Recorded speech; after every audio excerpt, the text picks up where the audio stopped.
نحمدہ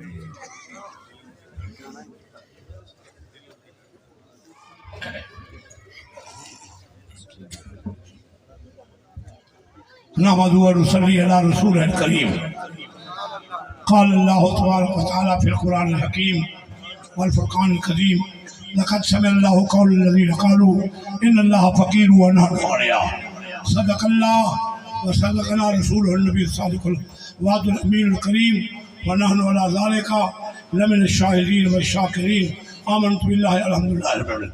حاضرین، میں 5 منٹ گھنساں زیادہ نہ لے ساں، عائشہ دے پیو دی وکالت کرے ساں، نہیں سنتے پہ، اور میں اے لفظ لے ساں علی تے صدیق کے تو فرق ہے۔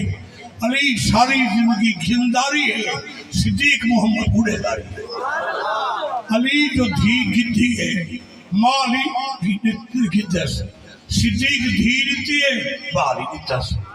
اور اگلی گال یکے نبی دے دور دے بعد دے خلیفے ابو بکر محمد دے دور دا خلیفہ 17 نمازاں جائے حضور دے برابر پڑھن، وہ زمین تے مصطفیٰ فرمائے عرش تے وَالنَّجْمِ إِذَا هَوَىٰ مَا ضَلَّ صَاحِبُكُمْ وَمَا غَوَىٰ۔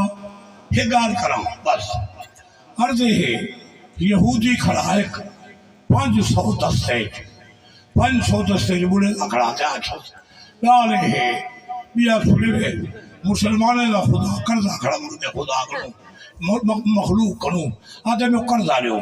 صدیق جو گئے تھپڑ رکھیس، ابو صدیق دا تھپڑ ہا یہودی دی کھکھالی نکل دی ہے۔ نبی صحیح گلے پہنچ گئے، اسے حال لو حضور فرمائے عمر تا ایک عرصہ دے ابو بکر جمالی یہ جلالی نہیں۔ چلو پوچھ دوں ابو بکر کو پوچھنے ماری جیا سی گواہ ہی کوئی، وہ کہتی یا تو ہو بولے نہیں سمجھے یا تو ہو بولے جیدی خاطر میں ماری ہے، اگر وہ نہیں بولے اللہ کون اللہ فرمائے ابو بکر تائے گال کیجئے کل تیری دھی جی سبائی میں دے سا تیری سبائی میں دے سا لقد سمع اللہ قول الذین قالوا ان اللہ فقیر ونحن اغنیاء۔ میں عباسی سے کہوں تے جنرال مبارکباد پیش کرے گا، میری حاضری اللہ قبول فرماوے، طلباء علماء کو اللہ کامیابی نصیب فرماوے۔ وآخر دعوانا الحمدللہ۔